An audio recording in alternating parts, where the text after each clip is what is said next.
Initial inquiry में जैसा मालूम पड़ा था कि रूम नंबर 303 में इनके पति ही ठहरे थे। और ये सुबह के टाइम ये आई थी रूम पर, और पति इनके बाद निकल गए थे, और इनकी डेड बॉडी मिली थी। कल के टाइम में काको जहानाबाद में गजेंद्र ने सरेंडर किया है, जो अभी आपके सामने आए थे। इनिशियल इन्वेस्टिगेशन में ये मालूम पड़ा है कि 2021 में भर्ती से पूर्व लगभग 2 साल पहले 2019 में कोचिंग वगैरह के लिए जो सिपाही थी, वो सिपाही वो पटना आई थी।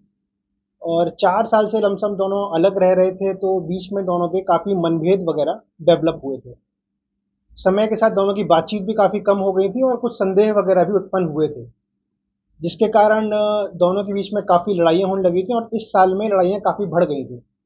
तो पटना जब ये आई थी 16 तारीख को, तो भी जैसा अभियुक्त ने बताया कि उसने नहीं बताया था कि मैं पटना आ रही हूँ। तो पटना आने के बाद उसको मालूम पड़ा कि वो पटना आई है मिलने। 17 तारीख को यहाँ आया था। उन लोगों की मुलाकात भी हुई 17 तारीख को, पर उसमें भी दोनों के बीच थोड़ी लड़ाइयाँ हुई थी। तो उसी के फॉलोअप में जो अभियुक्त था उसने 2 हथियार अपने एंड से इकट्ठे किए थे।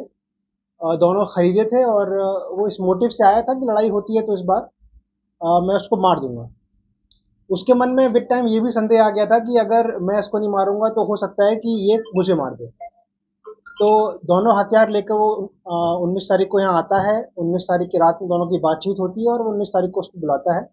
20 तारीख की सुबह वो आती है, दोनों की बातचीत होती है, दोबारा लड़ाई होती है, और आक्रोश में आकर वो हथियार का प्रयोग करते हुए महिला को मार देते हैं। ये पूरा बयान उसने स्वीकार किया है, और अभी वो लोग अरेस्ट हो चुका है।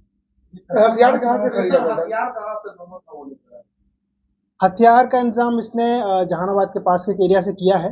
उसे हम डिस्क्लोज अभी नहीं कर रहे हैं। इसने बताया है, और हम बहुत जल्दी इसको रिमांड पे लेकर जहाँ से इसने हथियार दोनों हथियार लिए थे वहाँ रेकी करेंगे और गिरफ्तारी करेंगे। तो यहाँ से कहाँ भागा था सर? कहाँ रह रहा था? ये वापस अपने घर के पास ही गया था, जहानाबाद में ही रुका हुआ था। और जब उसको महसूस हुआ कि पुलिस का दबाव बढ़ गया है और बाद में वारंट की कुर्की वगैरह की कार्रवाई होगी, तो इस दबाव में आकर सरेंडर किया। गोलियां कितनी चली? गोली 2 चली। सर पोस्टमार्टम रिपोर्ट में क्या जानकारी सामने आई है? क्या दोनों अच्छा, पोस्टमार्टम रिपोर्ट में ये नहीं आता है कि संबंध स्थापित हुए थे कि नहीं हुए थे। वो तो इनिशियल बॉडी की इन्वेस्टिगेशन में जो मिलता है, कॉज ऑफ इंजरी वगैरह, वो आता है। तो अभी तो इंक्वायरी में यही है कि गन आर्म इंजरी में डेथ हुई है, और सिर पे गोली मारी गई थी, क्लोज शॉट था। और बाकी जो पॉइंट हैं वो सब एफएसएल की इंक्वायरी में मालूम पड़ेगा। हमारा प्रयास रहेगा कि जल्दी से जल्दी चार्जशीट फाइल कर दें, क्योंकि कुछ पॉइंट एफएसएल की जांच के लिए भी हैं, इसीलिए उन पॉइंट्स को कंप्लीट करके हम इन्वेस्टिगेशन जल्दी क्लोज करेंगे। दोनों पति पत्नी से संदूर सर एक बात माना जाए कि नहीं, ऐसा पॉइंट नहीं है। मेन पॉइंट वही है कि काफ़ी टाइम से बातचीत नहीं होती थी, और जब भी बातचीत होती थी दोनों में लड़ाइयाँ काफ़ी होने लगी थी।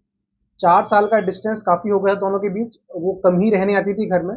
तो इस चक्कर में दोनों के बीच में बात बात पर लड़ाइयाँ होती थी। तो यही कारण था कि दोनों के बीच में जो डिफरेंसेस बने और आक्रोश का कारण बना। अफेयर का मामला इसी कारण ऐसा किया ये संदेह का पॉइंट आया है।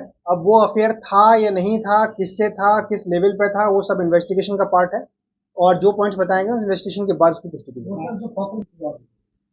इसने तो अपने बयान में यही बोला है कि ये लिखा है, पर इसमें कितनी सच्चाई है वो एफएसएल की जांच कर मालूम पड़ेगी। अफेयर संदेह था, हाँ।